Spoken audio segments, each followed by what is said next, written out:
Konsep penegakan hukum berkeadilan.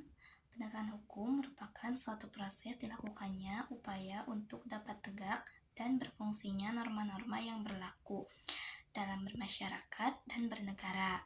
Manusia memiliki nafsu dan keinginan yang berbeda. Ada yang memiliki nafsu baik dan ada pula yang memiliki nafsu yang tidak baik. Nah, ini merupakan salah satu alasan diperlukannya adanya hukum.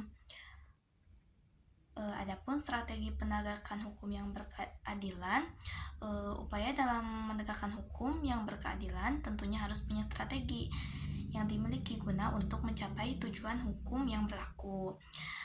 Strategi penegakan hukum yang berkeadilan diantaranya meningkatkan peran penegak hukum untuk menumbuhkan kesadaran hukum anggota masyarakat, lalu penegakan hukum di lingkungan peradilan, lalu upaya pemberdayaan lembaga peradilan dan lembaga penegak hukum lainnya.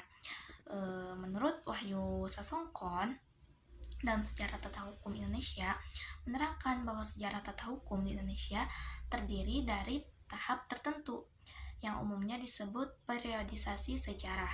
Seperti yang pertama ada masa pra-penjajahan, yang kedua masa penjajahan Belanda, dan yang ketiga masa penjajahan Jepang, dan yang terakhir masa kemerdekaan Indonesia. Sumber atau pusat politis dari penegakan hukum itu sendiri ialah lembaga yang sudah didirikan. Contohnya seperti Polri, Jaksa, KPK, dan advokat. Politik dan hukum adalah dua hal yang sangat mempengaruhi satu sama lain.